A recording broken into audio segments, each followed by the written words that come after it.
Aujourd'hui, on va aborder un sujet qui préoccupe beaucoup de parents. Comment identifier un enfant à haut potentiel? Est-ce que mon enfant, à moi, il est possiblement au potentiel et puis j'ai pas su repérer, j'ai pas su identifier.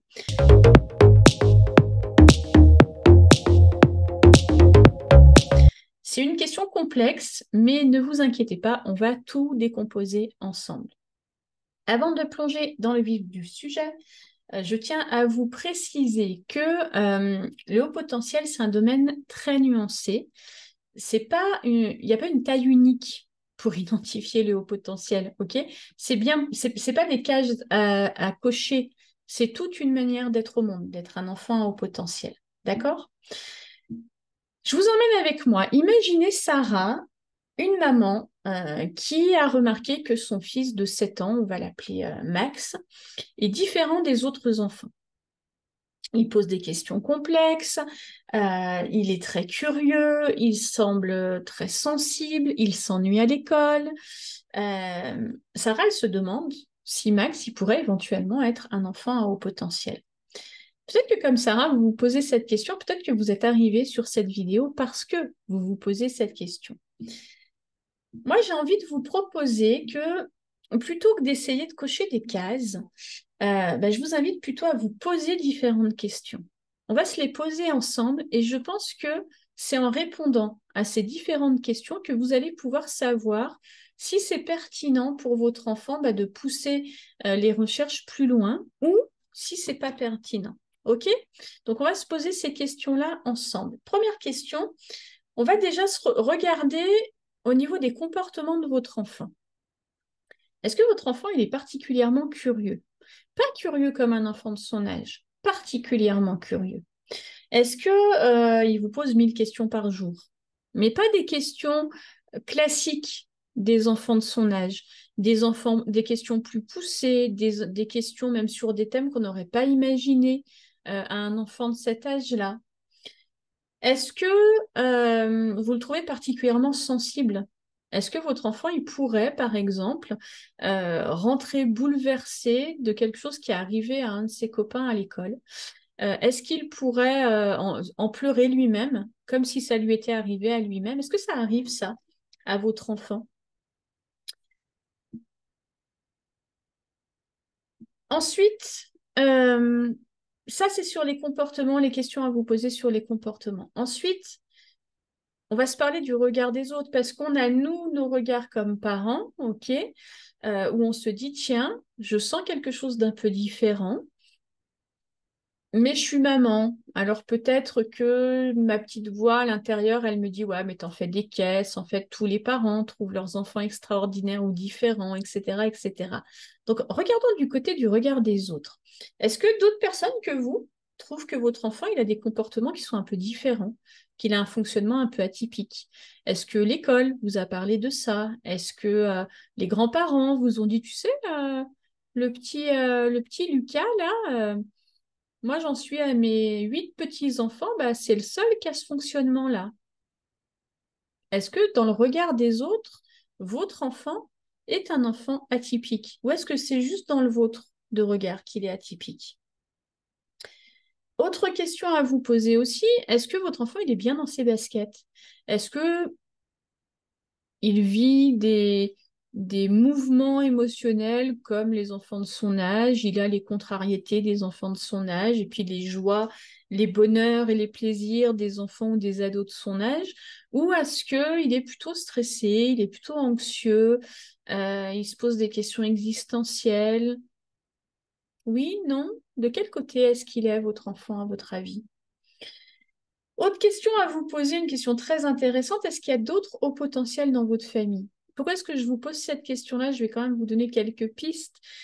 Pourquoi je vous pose cette question-là? Parce que on observe, mes collègues et moi-même, il n'y a pas d'études scientifiques, d'accord? Ne me demandez pas dans les commentaires où sont les études. Il n'y en a pas. Ce sont uniquement de l'observation de mes collègues et de moi-même. On observe que majoritairement, les parents, en tout cas ceux qui demandent de l'aide et du soutien en lien avec le haut potentiel de leurs enfants, dans ces familles-là, en général, il y a un ou l'autre des parents qui a haut potentiel, ou des cousins, des cousines, des oncles, des tantes.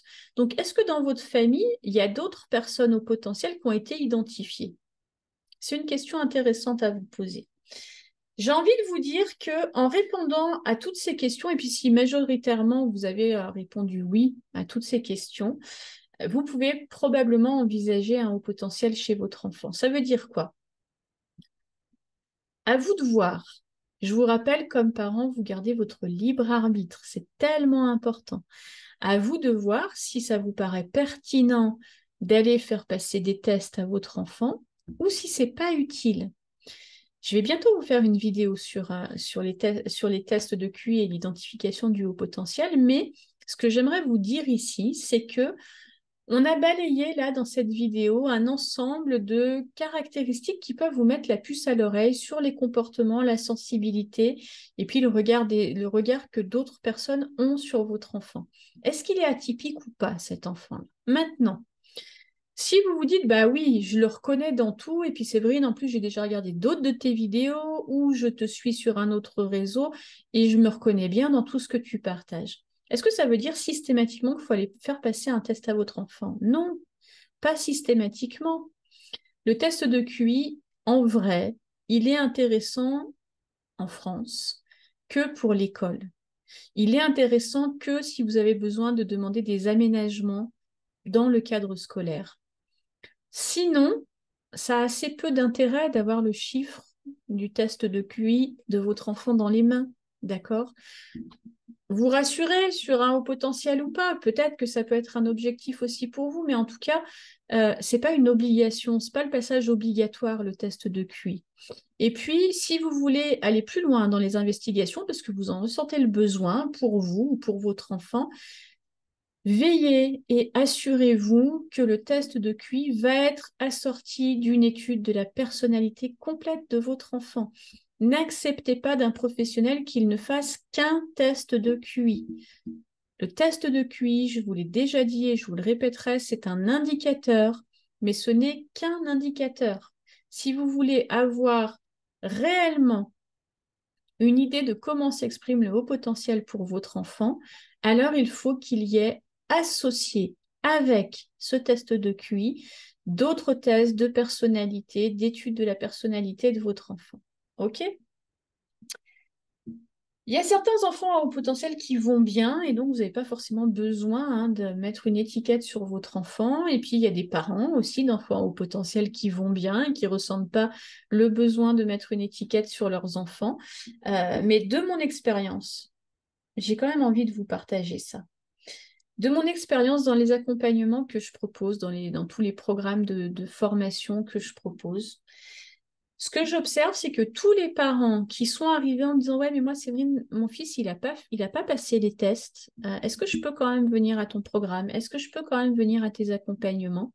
Et que j'ai dit oui, bien sûr, venez. Si ce que je vous partage résonne pour vous, alors venez. Ce que j'observe, c'est que parmi toutes ces familles, tout avait raison. Il n'y en a pas une où au bout d'une vidéo de programme, d'un rendez-vous live, etc., etc., il n'y en a pas une où je me suis dit, waouh, cette maman ou ce papa, ils se sont trompés, ils n'ont rien à faire là. C'est Fabrice Michaud dont j'aime beaucoup le travail, que vous connaissez peut-être. Je vais vous mettre un petit lien vers la chaîne de Fabrice Michaud, parce que j'aime beaucoup sa vision du haut potentiel aussi. Qui dit ça, qui dit en général, quand il y a un doute, il n'y a pas de doute. Et je suis assez d'accord avec lui. En général, quand les parents se disent ouh, il y a un truc qui me parle du haut potentiel, tiens, je vais aller un peu regarder. Et puis, ah ben ouais, ah ben oui, ça me parle, ah ben oui, ça on dirait mon enfant, etc., etc. En général, les parents ne se trompent pas. Pourquoi? Bah parce que les parents qui sont comme vous dans cette recherche de mieux comprendre, de mieux identifier le haut potentiel et de mieux comprendre comment ils s'expriment pour leur enfant, ce sont des parents qui ne sont pas dans une démarche de glorification d'eux-mêmes, de regarder, mon fils est à haut potentiel et je vais pouvoir l'annoncer au monde entier. C'est pas ça hein, que vous êtes. Vous n'êtes pas ce genre de parents. Vous êtes des parents en général qui rencontrent des défis, la plupart du temps qui êtes souvent démunis, voire même épuisés hein, face au comportement de votre enfant, vous ne les comprenez pas très bien, vous ne savez plus quoi mettre en place, vous êtes en difficulté, en souffrance.